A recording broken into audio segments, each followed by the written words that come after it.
Hello friends, welcome to my channel. इस series में हम डिस्कस कर रहे हैं इम्पॉर्टेंट ग्राफ्स। आज का हमारा फंक्शन है f of x is equals to cos x. हम इसमें इसका ग्राफ, इसका बिहेवियर और फिर इसकी कुछ इंपॉर्टेंट प्रॉपर्टीज़ डिस्कस करेंगे। फर्स्टली हम इसका ग्राफ देखते हैं। तो इसका ग्राफ कुछ ऐसा होता है। You can pause and draw the graph. ये y इज इक्वल्स टू 1 की लाइन है, ये y इज इक्वल्स टू -1 की लाइन है। ये cos 0 पे 1 होता है, ठीक है। At x equals to 0 cos x क्या होता है, 1 होता है। cos π/2 1 होता है, cos π -1 होता है। 3π/2 पे इसकी वैल्यू 0 होती है, -π/2 पे भी इसकी वैल्यू 0 होती है, -3π/2 पे भी इसकी वैल्यू 0 होती है, ठीक है। तो इसी तरह हम ग्राफ को स्टडी करते हैं, ठीक है। अब हम इसके बिहेवियर की बात करते हैं।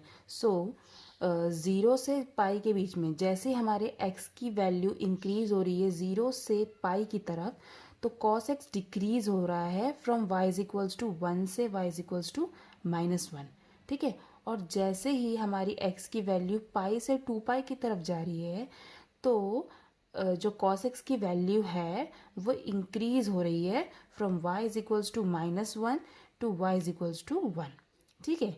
यानी कि हम ये कंक्लूड कर सकते हैं कि जो cos x होता है वो 0 से पाई के बीच में स्ट्रिक्टली डिक्रीजिंग है और पाई से 2 पाई के बीच में स्ट्रिक्टली इंक्रीजिंग है। सिमिलरली -पाई से 0 के बीच में भी ये इंक्रीजिंग है और 2 पाई से पाई के बीच में ये डिक्रीजिंग है।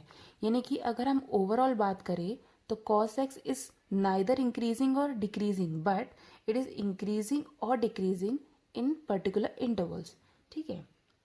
ओके, सो हम समराइज कर लेते हैं कि f of x is equals to cos x decreases strictly from 1 to -1 as x increases from 0 to pi, ठीक है।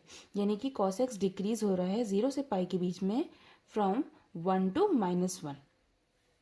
Similarly, f of x is equals to cos x increases strictly from -1 to 1 as x increases from pi to 2 pi and so on। मैंने वही कहा कि अलग अलग intervals में ये अलग अलग बिहेवियर शो करेगा। नाउ अब हम इसकी कुछ इंपॉर्टेंट प्रॉपर्टीज देखते हैं। तो इसकी फर्स्ट प्रॉपर्टी आती है domain. Domain of cos x क्या होता है? तो cos x का डोमेन R होता है। कैसे होता है? cos x में जो x होता है ना, वो कहाँ कहाँ से ले सकते हैं, ये ही डोमेन होता है, ठीक है। तो cos x में x की वैल्यू हम पूरे R यानी कि पूरे रियल नंबर्स में से ले सकते हैं, ठीक है। तो इसकी रेंज क्या होगी? तो इसकी रेंज होगी -1 से लेके 1 के बीच में। यानी कि हम cos में x की वैल्यू कुछ भी रखेंगे, उसकी वैल्यू -1 से लेके 1 के बीच में ही लाई करेगी। यहाँ पे से भी देख सकते हैं, ये -1 से 1 के बीच में ही इसकी वैल्यू लाई करेगी। फिर आता है कि cos x का पीरियड क्या होता है? तो इसका पीरियड 2 पाई होता है, जैसे कि sin x का पीरियड भी 2 पाई होता है। पीरियड 2 पाई होने का मतलब ये है कि हर 2 पाई लेंथ के बाद ये वापस से सेम टाइप का बिहेवियर शो करने लगता है, ओके। तो अगर हमको पूरे ग्राफ स्टडी ना करते हुए अगर हम किसी भी एक 2 पाई इंटरवल को स्टडी कर लेंगे तो वो सेम ही होगा।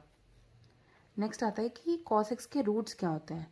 तो इसके रूट्स होते हैं x is equals to 2n+1 π/2, जहाँ पे n हमारे इंटीजर्स हैं, ठीक है। तो रूट्स बेसिकली क्या होते हैं, जहाँ पे जो हमारा ग्राफ है वो एक्स एक्सिस पे कहाँ कहाँ कट कर रहा है। तो जैसे यहाँ कट किया, यहाँ कट किया, π/2 पे कट किया, 3π/2 पे कट किया, है ना। और ये तो इनफाइनाइट है, तो लेकिन हम छोटे से पोर्शन में हम इसको स्टडी कर रहे हैं। तो ये जो सारे हो गए, ये -3π/2, -π/2, π/2, 3π/2, ये सब रूट्स हो गए, ठीक है। अब हमको पता होना चाहिए कि इस फंक्शन की यानी कि cos x की मैक्सिमम वैल्यू क्या है, 1, और f की मिनिमम वैल्यू क्या है, इस फंक्शन की मिनिमम वैल्यू क्या है, -1। क्यों है? क्योंकि इसकी रेंज ये है। इसकी रेंज ये है मतलब कि आप cos x की वैल्यू कहीं से भी लेंगे तो वो -1 और 1 के बीच में ही आएगी। ये भी आ सकती है और इसके बीच में भी आ सकती है।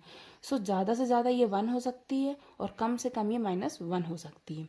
ठीक है, तो इसलिए फंक्शन की मैक्सिमम वैल्यू 1 है और फंक्शन की मिनिमम वैल्यू -1 है। अब हम बात करते हैं कि जो हमारा cos x है ये बाउंडेड है कि नहीं है। तो जी हाँ, हमारा जो cos x है, cos x is bounded function because it is bounded above by 1 and bounded below by -1। ठीक है, ये प्रॉपर्टी साइन एक्स और कॉस एक्स दोनों ही शो करते हैं। हाउएवर इनके ग्राफ्स अलग होते हैं। ये बिल्कुल भी मत समझना कि दोनों के ग्राफ भी सिमिलर है, नहीं, ग्राफ अलग है, कुछ कुछ प्रॉपर्टी सेम है। ठीक है,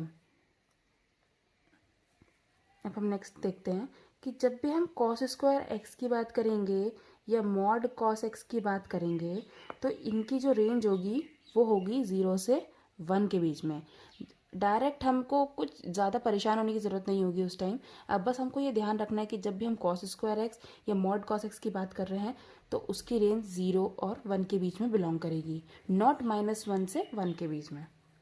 ठीक है, अब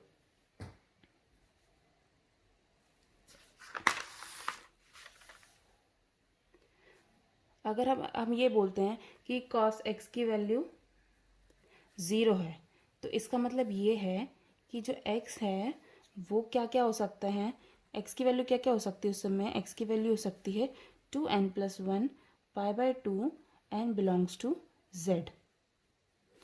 ठीक है, जब हम ये बोलते हैं कि cos x की वैल्यू 1 है तो इसका मतलब ये हो गया कि x की वैल्यू बिलोंग करती है x is equals to 2n और n बिलोंग्स टू इंटीजर। ये डायरेक्ट होता है, मतलब कभी कभी सीधे सीधे पूछ ले जाता है कि जब x की वैल्यू 1 होती है तो इसके कितने रूट है, काउंटेबल है, अनकाउंटेबल है। तो मतलब ये हमारे लिए आसानी हो जाती है। अब हमको पता है z काउंटेबल है तो मतलब इसके काउंटेबल रूट्स हो गए, लेकिन इनफाइनाइट होंगे। मतलब ये सारी चीज़ें बहुत इजीली हमको पता चल जाती है। तो ये कुछ पॉइंट्स हैं, ये आप ध्यान रख लीजिए।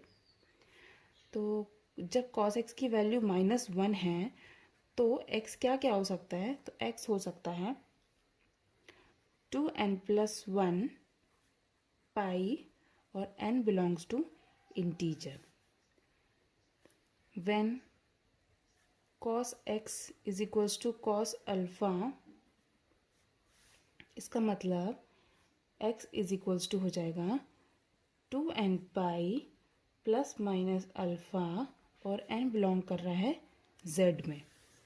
ठीक है, जब भी हम दो कॉस के वैल्यू को इक्वेट करेंगे तो x की वैल्यू किस फॉर्म की आएगी, x is equals to 2n pi plus minus alpha, जहाँ पे n की चॉइसेस इंटीजर से आएंगी। When cos x greater than equals to 0। ठीक है, यानी कि जब हम सिर्फ cos x को पॉजिटिव लेंगे और 0 लेंगे यानी कि नॉन नेगेटिव लेंगे तो x कहाँ लाई करेगा, x लाई करेगा union running over all the integers from 2n pi minus π/2 to 2n pi plus π/2। So these properties are very important.